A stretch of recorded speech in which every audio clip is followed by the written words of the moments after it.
leaving aside differences and focusing on what is essential, preserving a world where current and future generations can live. The time for inactivity is long gone, and the implementation of climate actions must take priority over political differences. Ladies and gentlemen, the implementation of climate actions should be perceived by all of us as an opportunity for economic development, social inclusion, ensuring security, well-being and peace. Romania, together with all EU member states, is firmly committed to implementing the necessary measures to address climate change, both in terms of reducing greenhouse gas emissions and adapting to its adverse effects. Romania has a long-term strategy to achieve climate neutrality by mid-century at the latest. Specific sectoral measures are included in the National Energy and Climate Plan, designed to ensure the correct trajectory towards neutrality and the implementation of the EU-level NDC for 2030. We have also approved this summer a new national strategy for adaptation to climate change, with a dedicated action plan containing specific measures for 13 economic and social sectors. Fellow ministers, we are well aware that implementing both emission reduction and adaptation measures involves various challenges, including financial ones. At COP29, the negotiation of the NCQG is complex and reflects current global tensions, but also opportunities for international collaboration to address one of the greatest challenges of our times, mobilizing sufficient resources to fulfill the goals of the Paris Agreement. The involvement of all entities is crucial in delivering on our climate ambitions. To this end, in Romania, we are currently prioritizing the development of partnerships with the private sector on energy, transport and industry decarbonization. Ladies and gentlemen, I urge everyone to work on awareness, education and inclusive participation for a just transition, for effectively managing climate change and for maintaining alive the goal of the Paris Agreement. Transparency remains a fundamental pillar at all stages of this process. Failure is not an option for anyone. Thank you.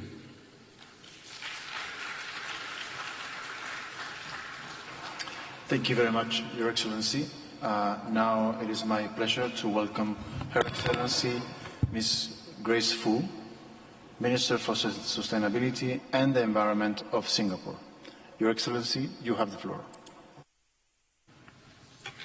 Mr. President, the first global stocktake highlighted the urgency of the climate crisis and that bold actions are needed to keep global warming within 1.5 degrees C. Amidst increasing geopolitical tensions, UNFCCC's role in uniting the world in reaching our collective climate goal is even more vital. Singapore reaffirms our commitment to working with all parties and partners to advance global climate action. Despite being an alternative energy disadvantaged city-state, we have expanded solar deployment by 5-fold since 2019 and are improving energy efficiency across all sectors. But climate change transcends borders, and cross-border collaborations are crucial. Singapore is partnering the global community to find innovative solutions. We are working with our neighbours to realize an ASEAN power grid, a critical enabler of our region's energy transition. Globally, we are partnering other ports to pioneer the use of low-carbon fuels in decarbonizing the shipping sector. We contribute to building knowledge and capabilities in the global community in climate mitigation and adaptation through the Singapore Cooperation Programme and climate research. We are also enabling finance. For many developing countries, financing is what hinders ambition from being translated into action. The new collective quantified goal NCQG is critical in COP29. We hope that we will deliver an ambitious, effective and fit-for-purpose NCQG outcome, respecting the principles of Paris Agreement. Singapore is fully committed to doing our part in line with the Paris Agreement to mobilize private capital towards supporting Asia's transition. Last year, we launched the FAST-P, or Financing Asia's Transition Partnership. At COP29, we pledged up to $500 million to crowd in other concessional capital from public, private and philanthropic sources of an equal amount. This will catalyze a much larger amount of private capital to support green and transition projects. Carbon credits are another innovative source of finance. We are working with partners to develop a well-functioning and credible carbon market, including through the co-facilitation of the Paris Agreement Article 6 negotiations and building a pipeline of high-quality, high-integrity credits. Mr. President, Singapore affirms our full support for your leadership and the UNFCCC. We are committed to take action. We have submitted our first biannual transparency report and will submit our 2035 NDCs on time. Together with our friends and partners, let us turn our climate ambitions into reality. Thank you. Thank you very much, Minister Fu. Thank you, Your Excellency. Now it is my pleasure to welcome Her Excellency Mrs. Bungkam Vorachit, Minister of Natural Resources and Environment of Laos People's Democratic Republic. Your Excellency, you have the floor. Mr. President, Lapidia extends our congratulations to the government of Azerbaijan for hosting COP29. Currently, climate change has caused the highest temperature record and more extreme weather events, leading to significant economic human loss. Lapidia has experienced with tropical storm caused widespread flooding throughout the country, severely impact infrastructure, house and farmlands. Lapidia is working to reduce emissions by 60% by 2030 through emission reduction programs, forest management, low carbon agriculture, clean energy and clean energy efficiency. This year, we have advanced our national climate change agenda by implementing our national strategy on climate change and developing our national adaptation plan. The country aims for net zero emission by 2050, aligned with the global efforts to limit climate change and carbon footprint. With the long-term low-emission development strategy, BTR and carbon decree, we are ready to engage in the global carbon market and align climate action with sustainable development goals. Mr. President, at the 2024 ASEAN Chair, Lapidia collaborated with ASEAN member states to draft the ASEAN Joint Statement on Climate Change for COP29. This statement emphasizes equity and various responsibility, encourages COP28 outcome, and urges developed countries to speed up financial pledges and support for technology and capacity building. It also calls for more climate finance, especially for vulnerable communities, and easy access for international climate funds, focusing on the loss and damage funds. Mr. President, despite progress, significant work remains. Turning pledges into action is challenging, especially for vulnerable countries. Climate change adaptation needs substantial investment and technology. International support is crucial to achieving the goals. In this connection, we anticipate COP29 outcomes to establish fair climate fund distribution, simplify access and fully operationalize the loss and damage funds. This financial support is essential for vulnerable countries to move towards a sustainable and climate resilient future. To this end, LAPDA reaffirms its unwavering commitment to climate action and stand ready to collaborate with all parties to combat climate change.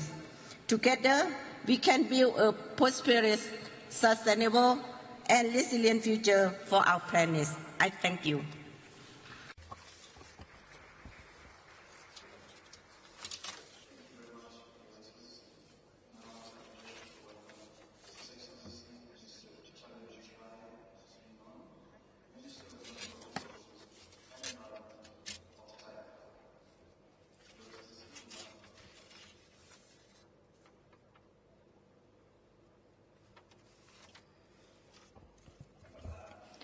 Mr. President, Excellencies, distinguished delegates.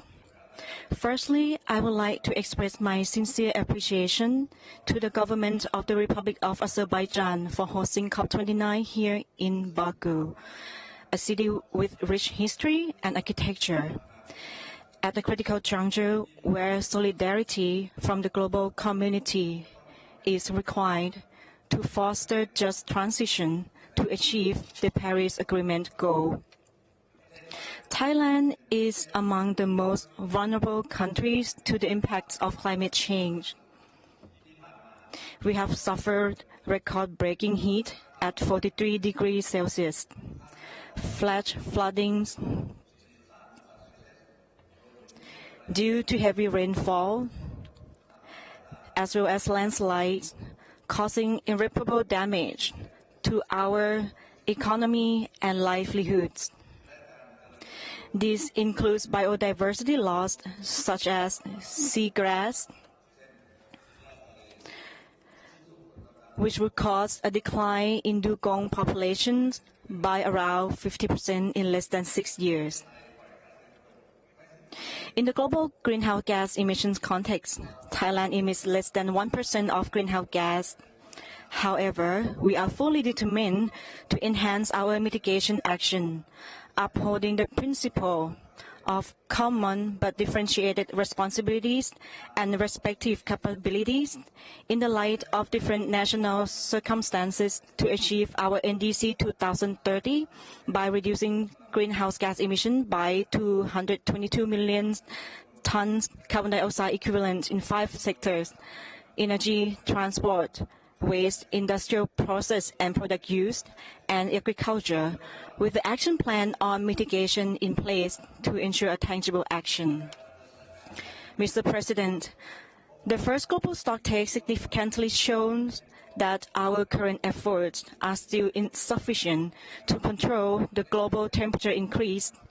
Therefore, Thailand aims to raise our ambition towards the absolute emissions reduction in NDC 3.0, we plan to reduce greenhouse gas emissions to below 270 million tons carbon dioxide equivalent against the 2019 level economy-wide by 2035.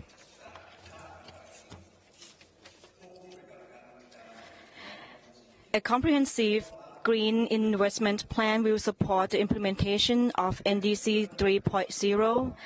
Additionally, we will boost the greenhouse gas sink in LULUCF by 120 million tons carbon dioxide equivalent by 2037. For the adaptation aspect, which is crucial, we aim to integrate national adaptation plan into local action in 6 sectors: water resource management, agriculture and food security, tourism, public health, natural resource management, and human settlements and security. Particularly, the development of the early warning system is to be put in place to handle climate-related hazards at the local level, and also the restoration and protection of marine and coastal biodiversity will be accelerated. Mr. President, turning policy into action is vital in achieving the Paris Agreement goal. Thailand has put public-private people partnership at the heart of climate action. We have organized the Thailand Climate Action Conference 2024 to raise awareness, deepen understanding, and foster climate empowerment in Thai society. At the same time, Thailand is pushing forward the Climate Change Act to formulate a balanced package in developing carbon pricing instruments and climate fund to steer our socio-economic development towards climate resilience.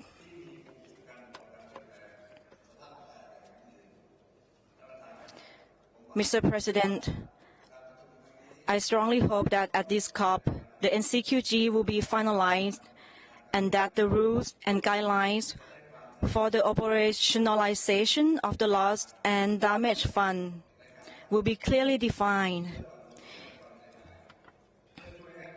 in order to support particularly vulnerable developing countries to enhance and accelerate their climate action and their capacity to fight against the threat of climate change. I believe that our gathering at this crucial moment will set forth the solid transitional pathway to achieve the Paris Agreement goal. Last but not least, I urge the global community to come together as one and show our determination to preserve the very existence of our planet for all of us and for future generations to enjoy a sustainable future. Thank you.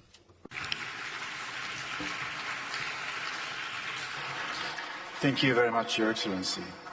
Now it is my pleasure to welcome His Excellency Mr. Robert Bouvier Torterolo, Minister of Environment of Uruguay. Su Excelencia, tiene la palabra.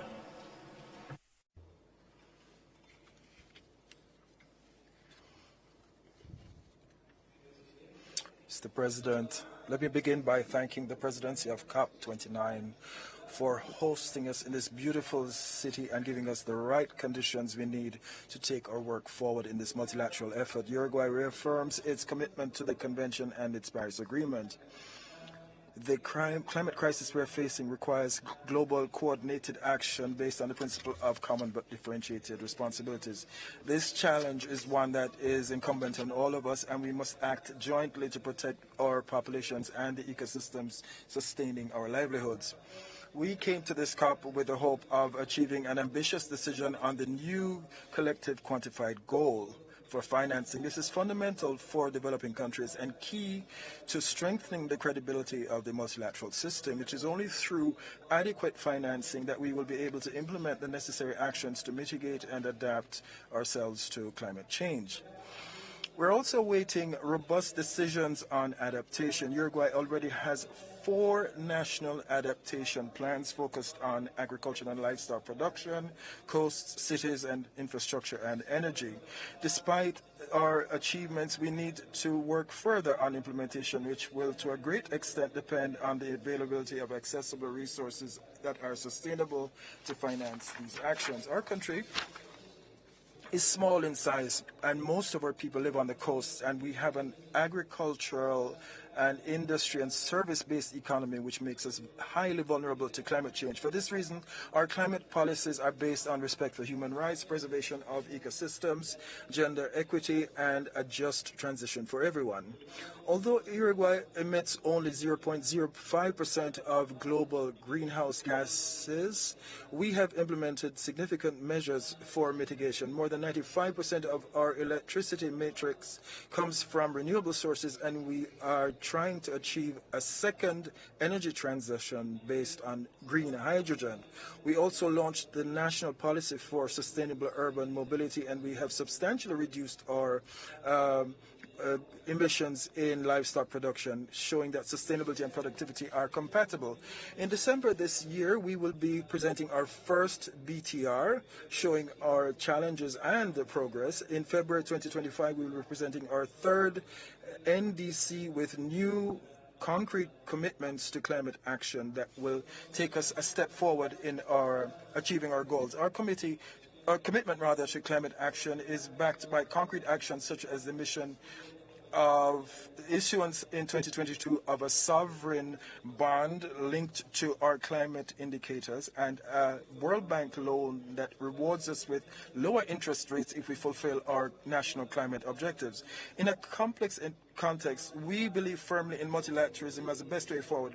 However, the urgency of fulfilling and stepping up our international commitments to financing, guaranteeing accessible resources and sustainable resources for developing countries which are most vulnerable to climate change is important. We are calling on international financial institutions to broaden the base of tools to promote climate action with genuine ambition.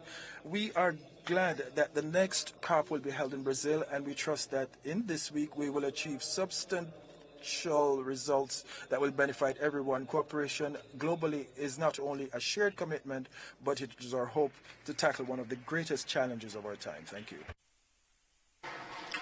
Muchas gracias, Excelencia. Thank you very much, Your Excellency.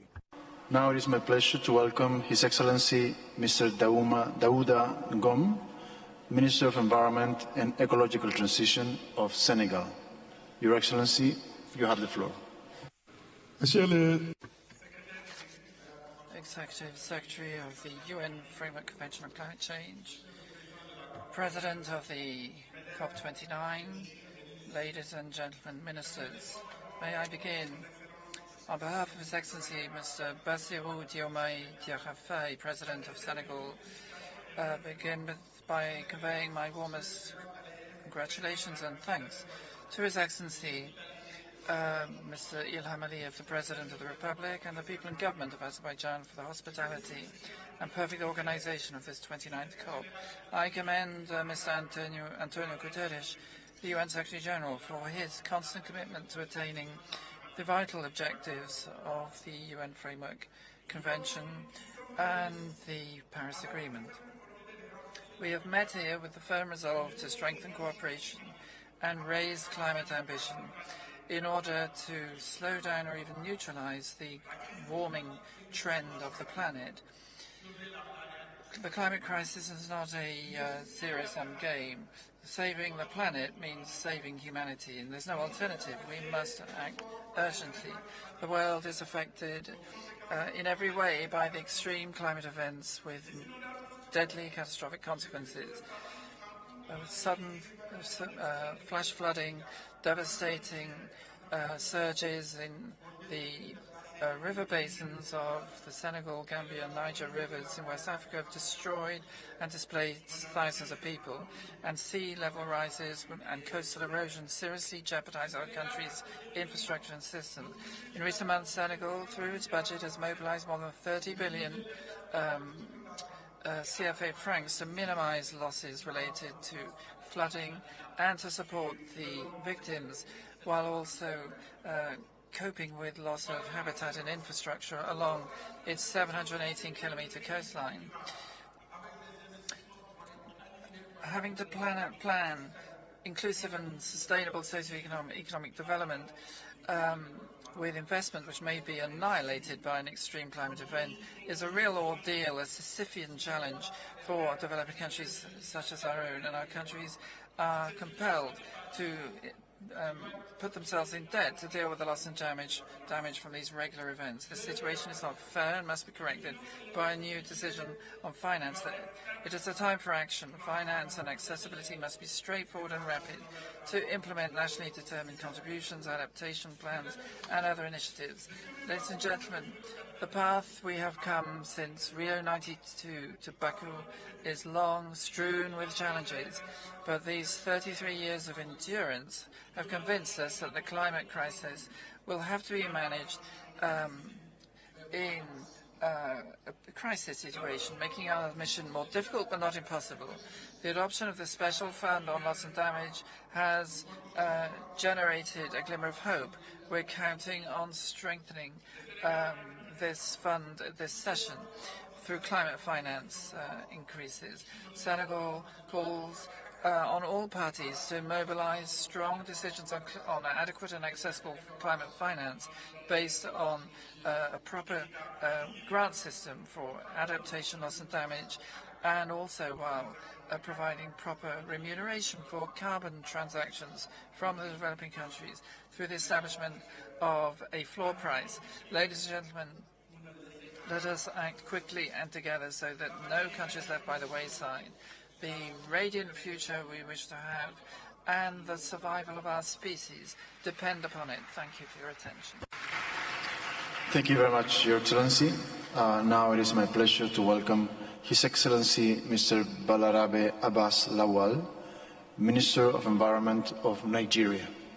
Your Excellency, you have the floor.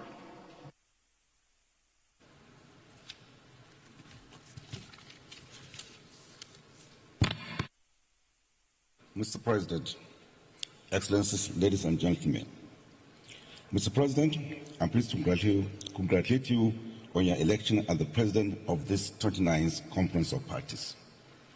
The Nigerian delegation would like to assure you of our support and commitment towards achieving good outcome for this conference.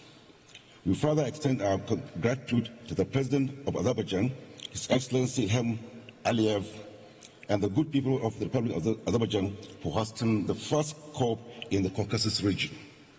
Nigeria is one of the countries of the world most vulnerable to adverse impact of climate change. There are increasing evidences that Nigeria is experiencing widespread challenges attributed to climate change and its impact. This directly constitutes severe limitation to the achievement and progress of our sustainable development and associate aspirations. To address this concern, Nigeria is intensifying the implementation of policies and plans to cut greenhouse emissions, increase resilience, and include climate change solutions into our national planning process. Nigeria is making investment in renewable energy and energy efficiency, afforestation, transportation, and other climate-friendly initiatives. Almost 10 years after the Paris Agreement, the world stands at a defining juncture on the transition from fossil fuels. Nigeria has joined the world in deployment and adaptation of several interrelated technologies, especially that of renewable energy sources, such as compressed natural gas, CNG, mobility system, and electrification of technologies such as electric vehicles. The country is committed to implementing its energy transition plan and long-term emission development strategy with the goal of increasing energy efficiency. We are open to collaborating and partnering to expand our proportion of renewable energy. Further, Nigeria is working towards achieving net zero emissions by 2060 and enhancing its national determined contribution NDC. Accordingly, Nigeria has developed its NDC's implementation framework and look forward to partnering on its delivery. In our stride toward reducing sustainable climate changes, we are incorporating adaptation measures into policies, programs, and actions. An adaptation compact with project pipelines exist to help us build the much-needed resilience. We are open to partnering in this regard. Also, Nigerian Adaptation Plan, NAP, is being finalized to make Nigeria more resilient to its development priorities and system. To enable countries withstand climate change impact, Nigeria hereby advocates for the provision of the means of implementation to achieve global goal on adaptation.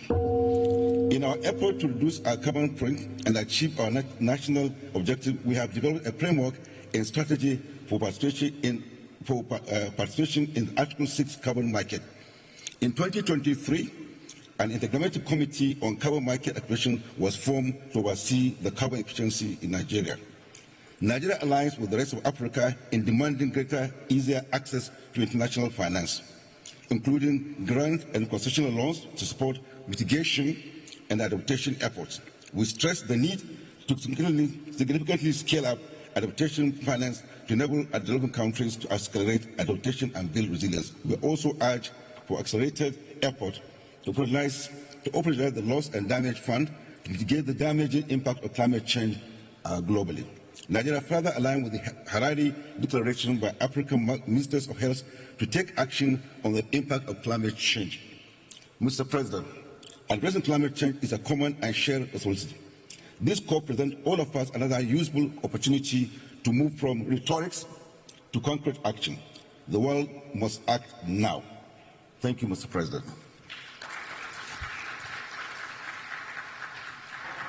Thank you, Your Excellency. Now it is my pleasure to welcome Her Excellency Mrs. Valentine Uwamaliya, Minister of Environment of Rwanda.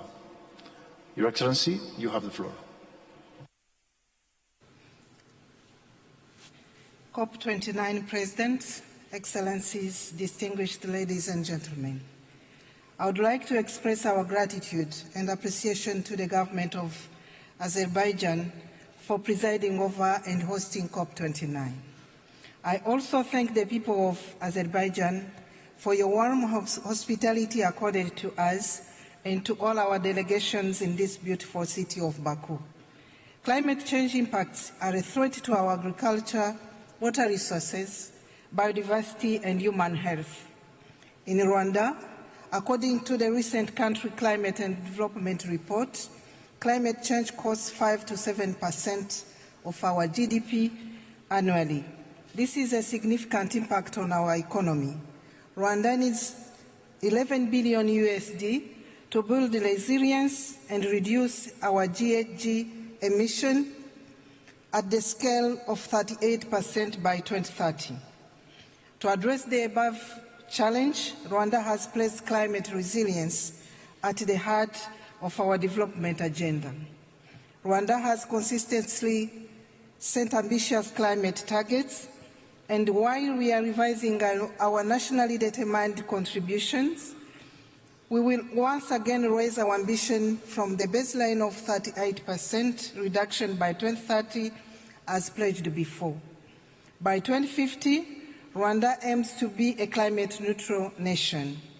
COP29 President, COP29 should deliver ambitious, balanced, fair and just outcomes that set the world on a course to effectively address the climate change on several fronts, including adaptation, loss and damage, finance and mitigation.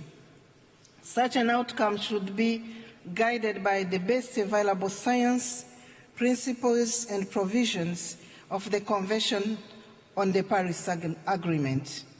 Countries must set a new collective goal for climate finance that meets the needs of developing countries now and into the future, who are particularly vulnerable to climate change. The quality of finance is particularly critical for African countries. There is need to address the unsustainable debt burden, high cost of capital, and increasing use of non-concessional finance instruments that hinder the ability of African countries to achieve their climate and development goals. The new collective quantified goal framework should therefore address the types of finance instruments and their relative contribution to the quantum with a clear share of public grant finance. Indeed, the Fund for Responding to Loss and Damage needs to be fully operationalized and resourced to support the developing countries to respond effectively to these losses and damages, and also prioritizing grant-based and concessional financing is vital. Globally, we need high-emitting nations to do more, to quickly reduce emissions and swiftly move to clean energy. Climate action must be collective. That means working together to share knowledge, experience, and technologies required to build a greener future. In conclusion, Rwanda reiterates its commitment and stands ready to work collaboratively with the international community to implement effective climate solutions that safeguard the well-being of present and future generations. Let us seize this opportunity at COP29 to reinforce our commitment to a sustainable, resilient, and low-carbon future. I thank you.